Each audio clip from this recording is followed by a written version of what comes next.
My nerves are pretty unreal at the moment, so if you'll bear with me, I want to pray for a second.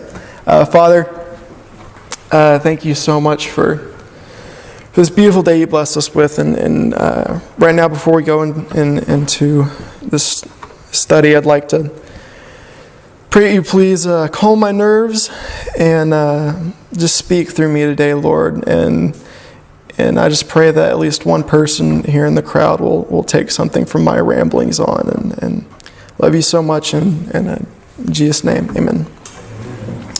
So last time I spoke, I was up here for like a good hour and a half, and I won't let that happen again, so sorry about that.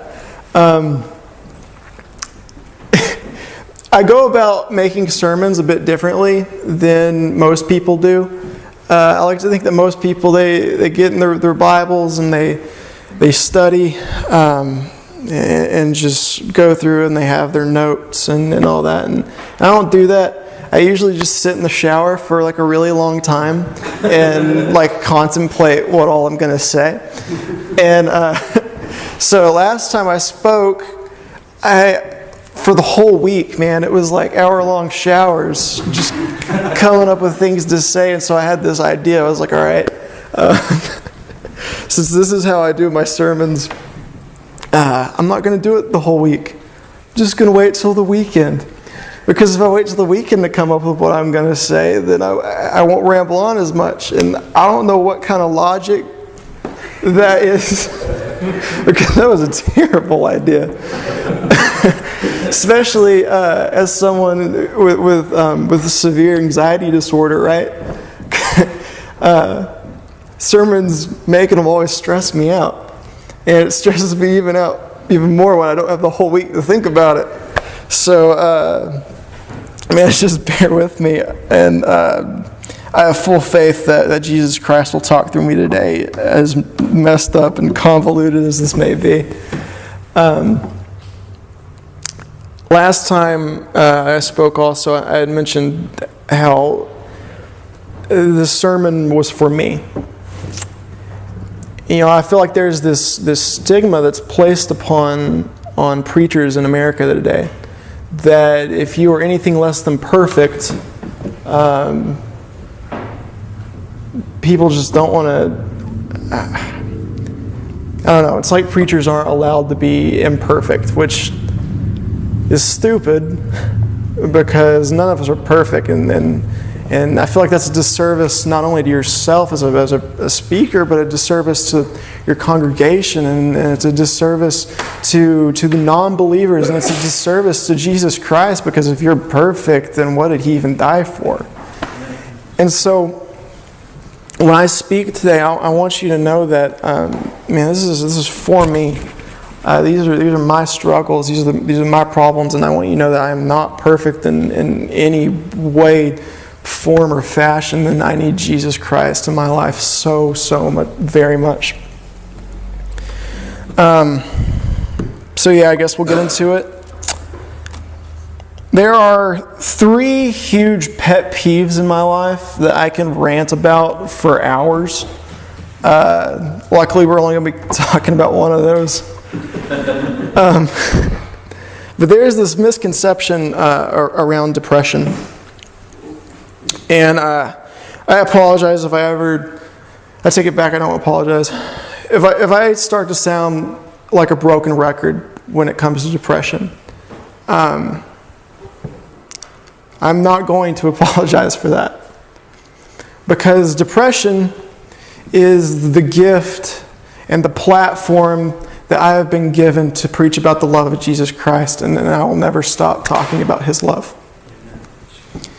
But there is this misconception when it comes to depression, and that is, people think depression is a very, very intense sadness.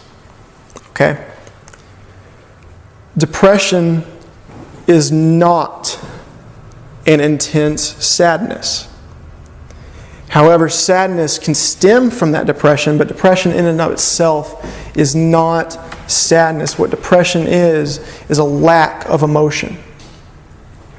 It is this emptiness, this complete and absolute apathy towards things. And I can say these words and I can describe it in all these different ways, but it's so hard to get across what it's like to be empty. And because of this viewpoint that people have, I'm preaching to a bird today, I'm stoked. I think it's in Mark, in the Great Commission, when Jesus says, proclaim the gospel to all creation. So I'm stoked about that. But anyways, so people think that this depression is a sadness, and there's things I hate when people come to me and talk to me about it. One thing I hate is, and I get this all the time, it's, Kevin, you've no reason to be sad. And you're right. Like, I have a roof over my head. I'm able to eat 3 meals a day. I mean, I have a functioning vehicle. I have an air conditioner. When I go to sleep at night, I got a nice comfy bed, and I have I think 6 pillows. Like, I'm good on the pillow department. I have nothing to be sad about, right? But the thing is I'm not sad. I'm depressed. And and another thing is, I hate when people think that there has to be a reason that I am down. People see the depression, they see the sadness that stems from it, and they think, well, something's got to be bugging them. And I tried drilling this into people's head, like some people that I talk to and confide in. It's like they can't grasp this concept that nothing is causing me to be down. I just am. And the worst is when I'll be like, I'm just tired.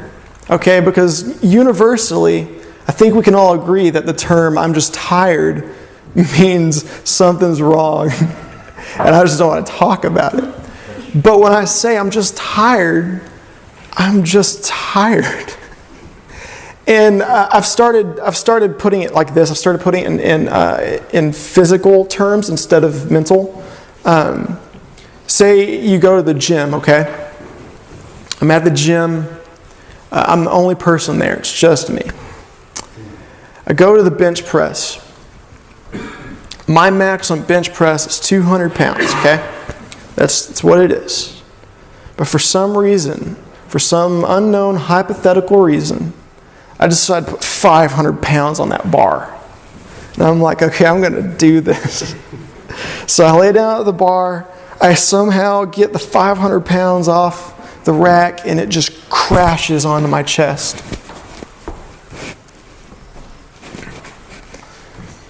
It hits me, and I can just feel the bones break as it impacts my chest. Okay, I can feel my lungs being crushed, and I can't breathe.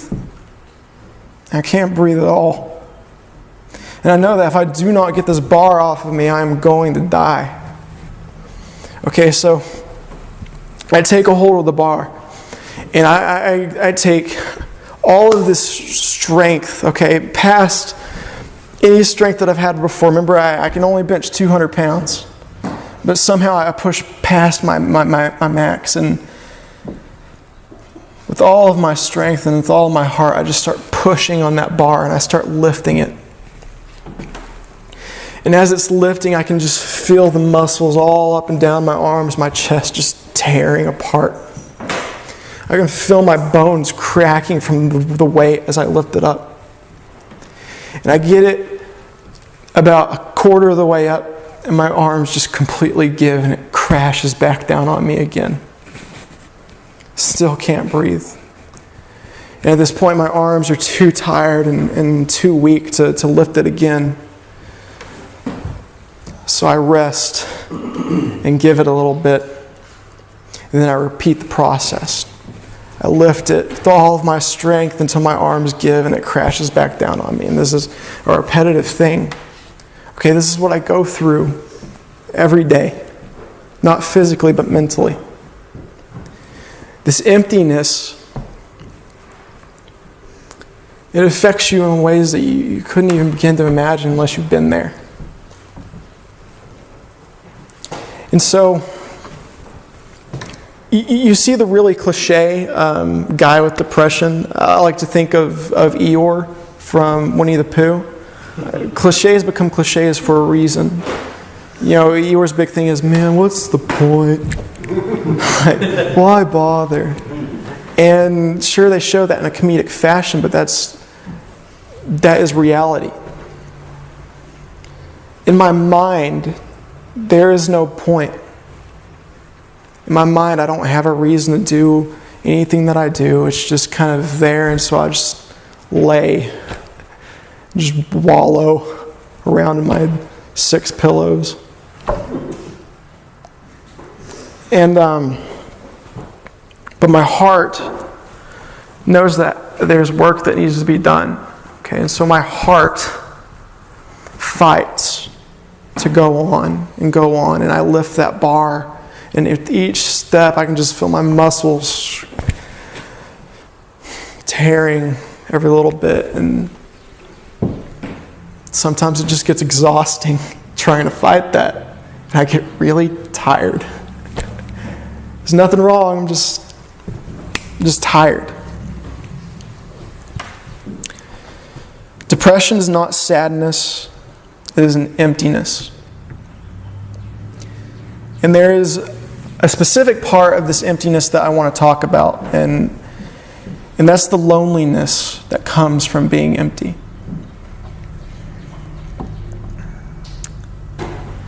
The emptiness, it stems, or it reaches out and it branches into every little part of my life.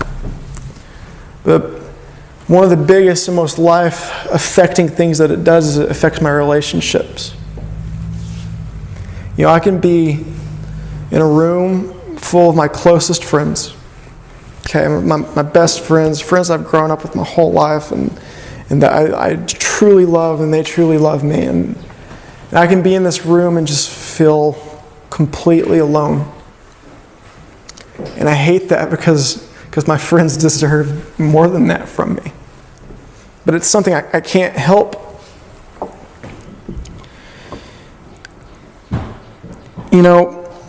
People come to me for advice a lot when it comes to dealing with someone with depression. They'll come to me and they'll be like, hey, Kevin, I have this friend who's dealing with this problem, and I want to know how I can help him. People hate when I answer this question, because although they say, how can I help them, what they really mean is, how can I save them? And when I reply, they usually get upset because my answer, not in these words, but my answer is, you can't save them. Because human love cannot fix depression. It just can't. And people hate hearing that, all right? People hate hearing that. But it's true. Human love cannot fix it. And I started putting it like this. Human love doesn't fix cancer. There's no way for human love to fix cancer, but human love helps with the process. So if you have cancer and someone loves you, it's not going to heal your ailment, but what it is, it's going to help you get through the hard times. Okay? So human love does not fix depression, but it helps. It's this wonderful thing, and it's this.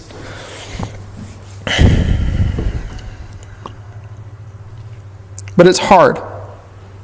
And it's hard for people to grasp that concept. Back whenever I was really, really bad, back in high school, and back when I was doing really bad with the suicidal thoughts, and I had to be hospitalized and all that. I'd have really close friends. They'd be like, Kevin, I feel like you don't love me. I feel like you hate me. I feel like I'm not enough for you.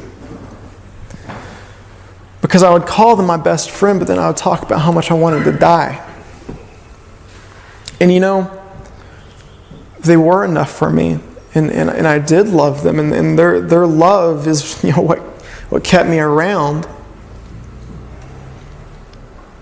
But they couldn't grasp the concept that even though that they're enough for me, it doesn't fix my problems. And granted, if I was more mature in my depression, because in all seriousness, it's not about overcoming your depression, it's about living with it and using it. And if I was more mature in the way I thought, I feel like I could have shown them that love more, but that really hurt, hearing people say, I feel like I'm not enough for you. And because of that, it's made it really hard for me to get close to people. It's made it really hard for me to make friends, and honestly, the majority of my close friends that I have, they're friends that I've known since I was like a little kid. It's like I haven't made like a really, really close, good friend in forever, just because it's hard for me. Because I don't know how to word this. It's like, because I feel like no matter what I do, people can't grasp the concept that they are enough. Just because my mind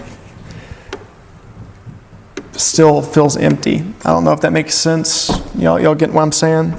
But it's made it really hard for me, making friends in general. And then another thing that's been really hard for me is everyone longs for love. Everyone longs for relationships and want to be with them. And I've refrained from searching for a significant other. And it's been hard, because that's one of everyone's goals in life is to find that special someone. And I've refrained from it because I could find a girl, we could start dating, we could get married, I could love her with all of my heart. But no matter how much I love her, I will still have these feelings of emptiness. And it's so hard for me to imagine putting someone through that. Because they could love me with all of their heart and just be confused on why their love isn't enough for me to feel full. Why their love isn't enough to give me emotion. And honestly, all I want in a girl is just someone that realizes that no matter how much I love them and that they love me, their human love will not fix my issue. And people like that, they don't come around. People say they do, but they don't. It's really hard, and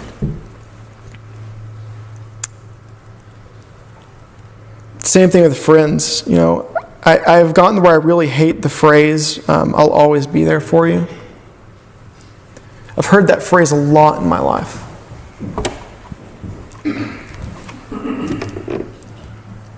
None of those people are in my life anymore. There was one instance where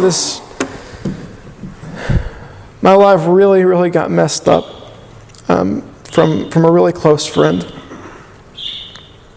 The closest relationship I ever had with anyone. Very close with this person. They used to tell me all the time, and they would call me at random hours of the night and send me letters and text messages and all this. And they'd send me all these things, and they'd always say, Kevin, promise that I will never give up on you. And those were words that just got stuck in my head and engraved there, and I believed them. I have no contact with that person anymore. The closest relationship I ever had. And I honestly don't even know them anymore. I couldn't tell you a thing about them. I hate the phrase, I'll always be there for you, because I've never seen it fulfilled. Depression is not sadness, it is an emptiness. Everyone longs for love and they long to be filled. And thankfully I found that love.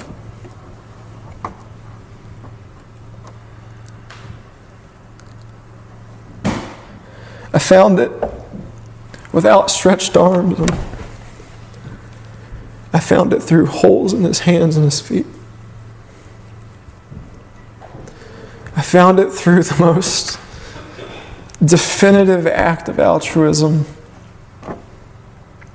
that could ever be displayed. So that's the intro to my sermon. I promise the meat's not as long. But for a little bit, I just want to talk about the love of Jesus. I just want to talk about what he's done for us. And I just want to read a couple scriptures that are my favorite, some of my favorites of the stuff that he's said. Some of my favorites of the love that he shows for us. I love the very last verse of John chapter 21. It says, "Now there are also many other things that Jesus did where every one of them had to be Now there are also many other things that Jesus did. Were every one of them to be written, I suppose that the world itself could not contain the books that would be written." Man, that's true.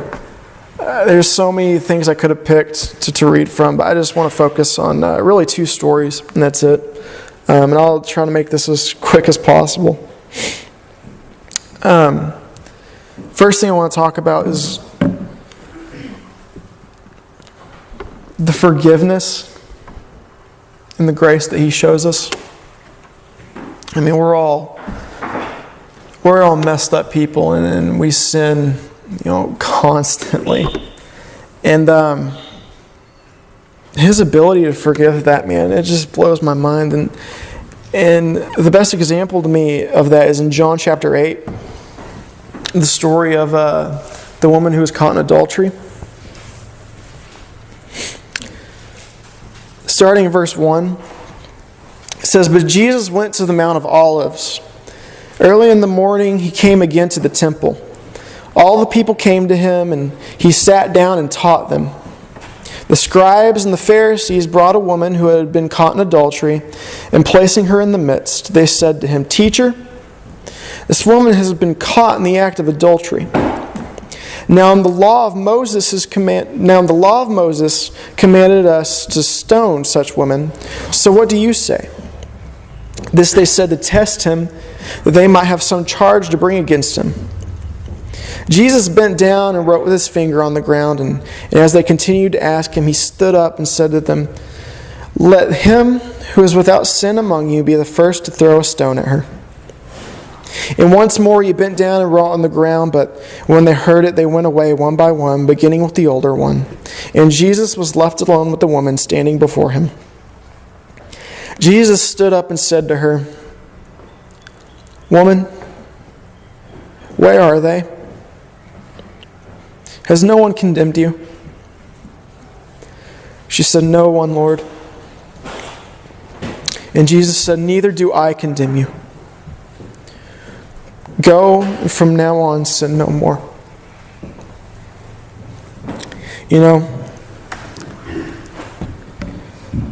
When I view sin, I don't see much difference in it, and I don't think Jesus does either. Excluding the rejection of the Christ, I feel like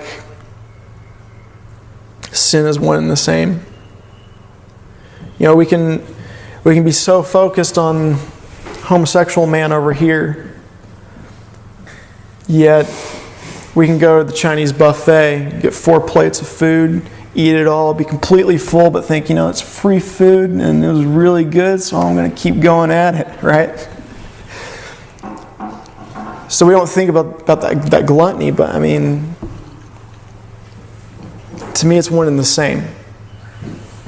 And I think Jesus views it that way also.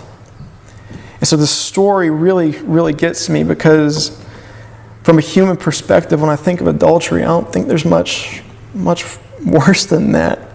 There definitely are, but I don't know how many of you have dealt or seen anybody go through that here, but I had a really good friend, great guy. His wife had an affair on him, and it really messed this dude up. He had a great life, he had a really great job, he has 2 little girls. It just ruined everything for him. And I knew the guy that the woman had the affair with, and I used to think he was just a really cool dude. I used to think he was really awesome. But when all that went down, man, I just wanted to hate them both, because I was watching my friend go through such a hard time. But here's Jesus, looking at this woman who's just caught in this act. And he doesn't say, look at all this hardship you made him go through. He says, neither do I condemn you. Go and sin no more. I think about that statement, and then I think about what he said when he says, if a man, even lusts over a woman, he's committed adultery with her in his heart. I've never had an affair with another man's wife, but I have definitely lusted over more than a few women in my life. And he still comes to me. He says, Kevin, neither do I condemn you. Go and sin no more. And that love just baffles my mind. Next story I want to talk about is a little further in John. It's John chapter 11, story of Lazarus. Mr. Neal gave a sermon the other day where he talked about Lazarus a little bit. This is one of my favorite stories in the whole Bible. Particularly because we see a side of Jesus' love that we don't normally see. And I really want to focus on the words, Jesus wept. I feel like we don't put enough power into what he was actually saying there. Starting in verse 1 says, now a certain man was ill, Lazarus of Bethany, the village of Mary and her sister Martha. It was Mary who anointed the Lord with ointment and wiped his feet with her hair, whose brother Lazarus was ill. So the sisters sent to him, saying, Lord, he whom you love is ill. But when Jesus heard it, he said, this illness does not lead to death. It is for the glory of God, so that the Son of God may be glorified through it. Okay, I want to stop right there. Jesus knows full well at this point that everything is going to be okay. All right? He knows Lazarus is going to be fine because he's going to get there and he's going to raise him and everything is good at this point. Okay? Jesus is perfectly aware that things are going to be great.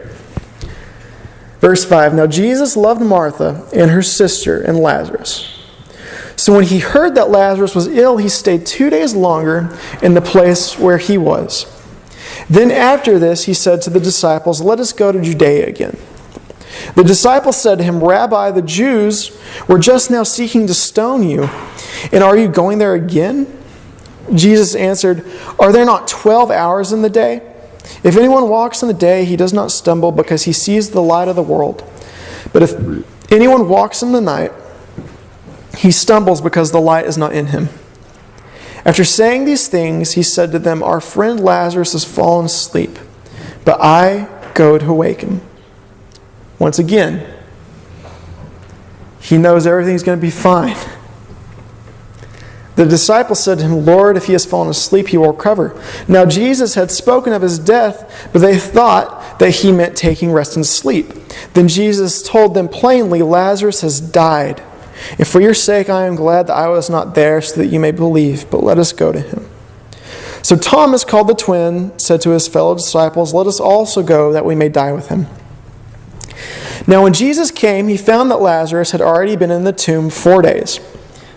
Bethany was near Jerusalem, about 2 miles off, and many of the Jews had come to Martha and Mary to console them concerning their brother. So when Martha had heard that Jesus was coming, she went and met him, but Mary remained seated in the house.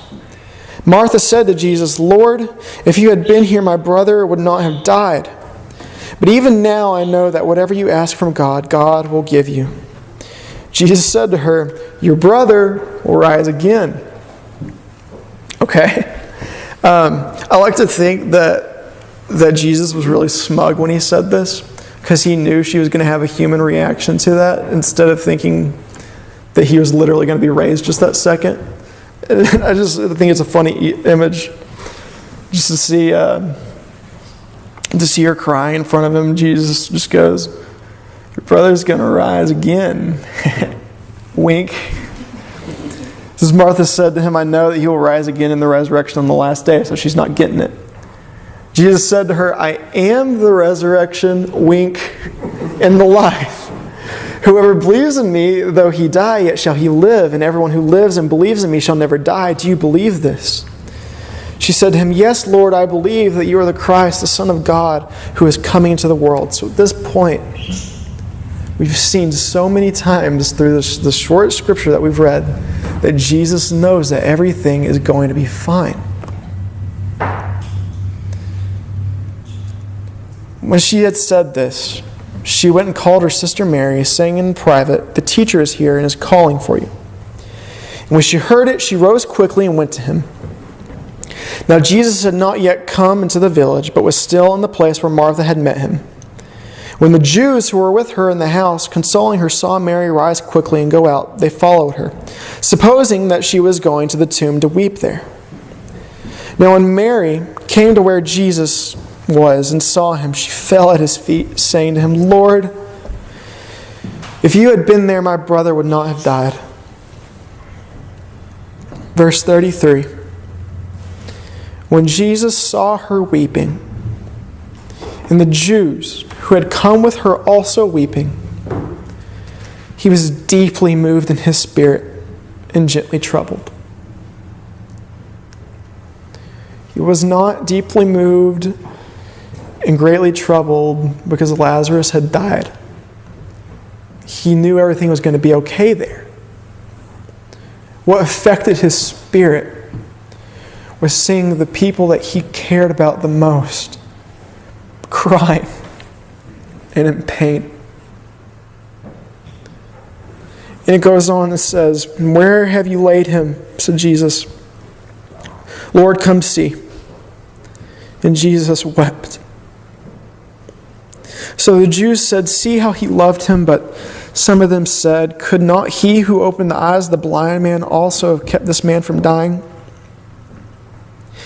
Then Jesus, deeply moved again, came to the tomb. Okay, at this point, he's emotional from seeing his friends upset and his friends crying. And I feel like even though he knows that Lazarus is going to be okay, I feel like the death still kind of affected him because he was his friend. And I just love that it says he was deeply moved again as he came to the tomb and said, take away the stone. And that's when he resurrected Lazarus from the dead. The message I get from this story is Jesus knows that everything is going to be okay. Sometimes our human minds can't grasp that. And we go through pain. I can't tell you how many times Jesus has seen me cry myself to sleep at night because the pain of walking around with this emptiness was too much to bear. And he knows that my depression was given to me for a reason. He sees me weeping and he weeps for me.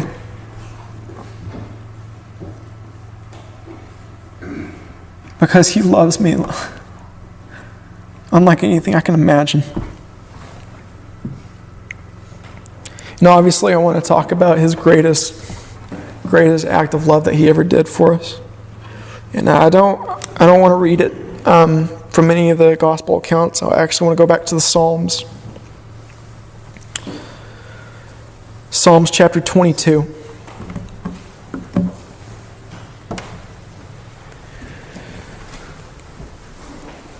Jesus went through more pain and more suffering than any man ever has or ever could. And he did it for me.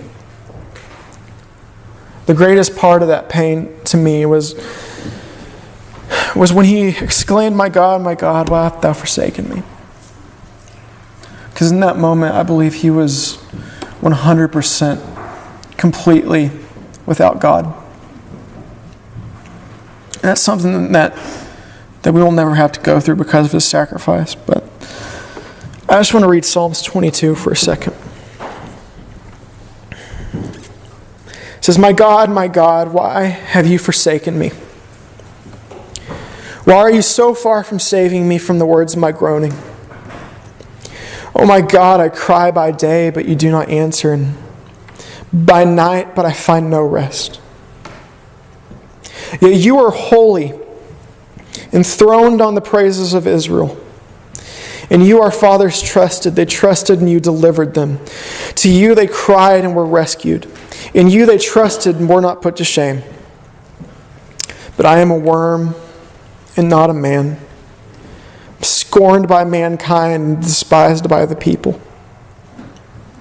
All who see me mock me. They make mouths at me. They wag their heads. He trusts in the Lord. Let him deliver him.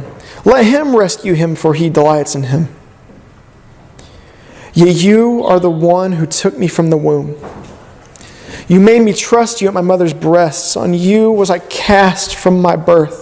And from my mother's womb you have been my God. Be not far from me, for trouble is near, and there is none to help. Many bulls encompass me. Strong bulls of Bashan surround me. They open wide their mouths at me like a ravening and roaring lion. I'm poured out like water, and all my bones are out of joint. My heart is like wax. It is melted within my breast. My strength is dried up like a potsherd, and my tongue, it sticks to my jaws.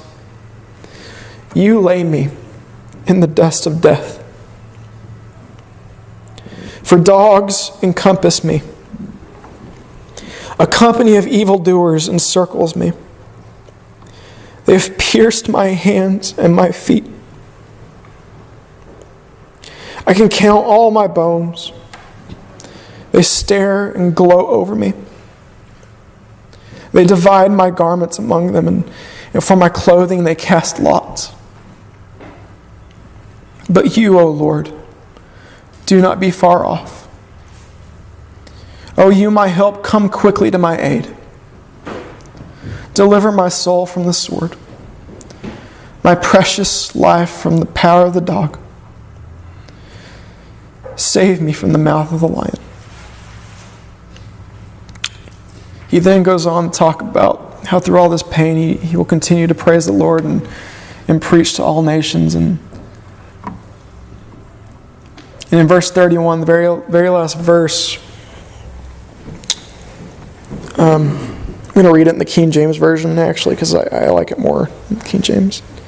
Verse 31 says, they shall come, shall declare his righteousness unto a people that shall be born, that he hath done this. That he hath done this, translating to telestai. It is finished. It's so hard for me to make it through this reading.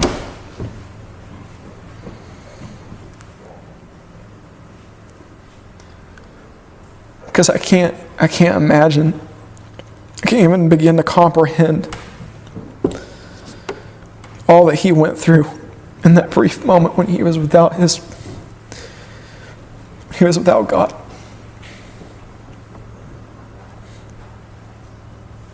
He did all of that for me. He did all of that for you. You know, I said I really hate the phrase, "I'll always be there for you." Some of my closest friends, they've never told me that before. But I know it's true that they'll always be there for me because they've shown me that. You know, I have a really good friend back when I was doing really, really bad, sleeping all day. I woke up middle of the day and looked over and he was just sitting on my floor. And I was just like, "Dude, what are you doing, man?" He was like, "I just wanted to be here with you." I was like, "How long have you been there?" He said, "Oh, just about an hour or so." Never once has he told me, "I'll always be there for you," but he's shown me that. Some more friends, similar situation. We were all hanging out at the house and I was doing really bad. I was just crying. Just wishing I was dead. Saying that out loud. Rolling around in hysteria. And I wore myself out and just passed out on the couch. There's three of my friends were over at the time. I woke up like 3 hours later and they were all just sitting same place where they were. I was like, "Guys, what are y'all doing here? Like it's like midnight." And they're like, "We just wanted to be here with you." Jesus Christ we never physically knew each other. I mean, he knows me. But we never physically met. I never got to walk with him. I never got to embrace him. I never got to be chastised for my lack of faith. But he doesn't have to tell me that he'll always be there for me because he showed me. Never even met me. But he showed me how much he loved me. You know, I'm a big Redditor. I love the website Reddit. Probably shouldn't, but I do. And Reddit's basically like a hub of everything, if that makes sense. There's a bunch of different little subreddits for like every subject imaginable on Earth that has like news articles and stories and people can post. And one of the main subreddits that even if you don't have an account just always pops up on the page is the atheism subreddit. So I see a lot of atheism posts throughout my day. At one point there was this question that a Christian person was asked and everyone started hating on him after he answered the question.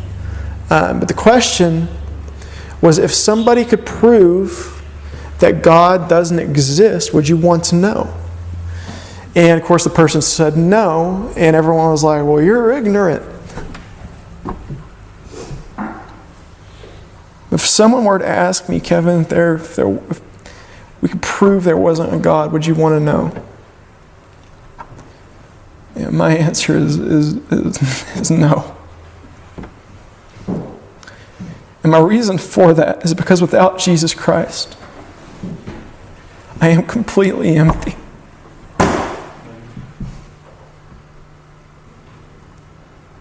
In a world where I lack emotion, He is my emotion.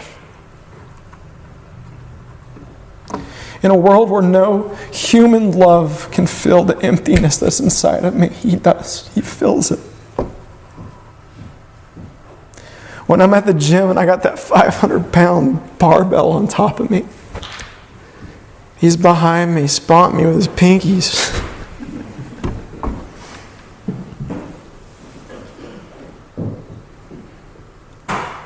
So No, I wouldn't want to know, because without him I am nothing. Without him there really is no point.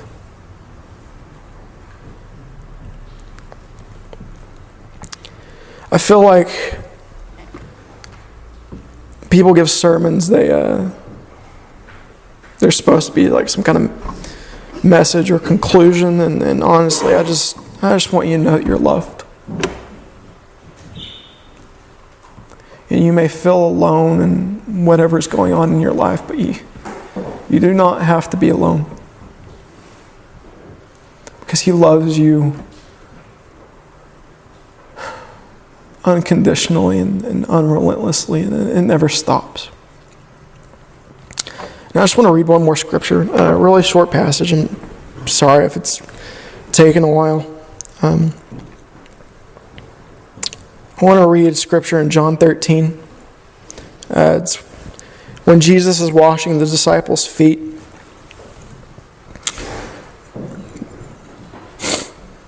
Jesus is washing their feet, and Peter starts having a conversation with him. He's like, dude, why are you doing this? Like you shouldn't be doing this. And they have this conversation. And I want to start in verse 12. It says, when he had washed their feet and put on his outer garments and resumed his place, he said to them, do you understand what I have done to you? You call me teacher and Lord, and you are right, for so I am.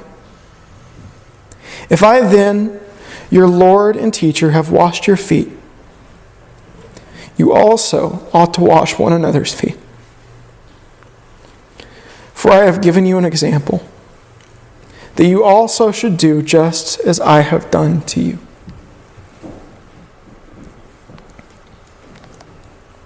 I don't like talking about my issues. It's hard. Nobody really wants to talk about their problems. But I've been given this gift to help people. And Jesus washed my feet, and he showed me this love unlike anything I could ever imagine. And all he asks is that I just do the same, that I love people. And so that's why I'm up here, and that's why I want to tell you about all the problems that are in my life. It's because he has showed me this love, and I just want you to know it. I just want you to know that love. And I'll do whatever it takes. I want to end on a quote from Rich Mullins. He said, never forget what Christ has done for you. He said, never take lightly what happened on the cross. And never assume that if it cost him his life, that it won't cost you yours. He showed me this love, and he filled me up, and because of that, I will continue to preach his name forever, and I don't care if it costs me my life. Yeah. Thanks for bearing with me through that.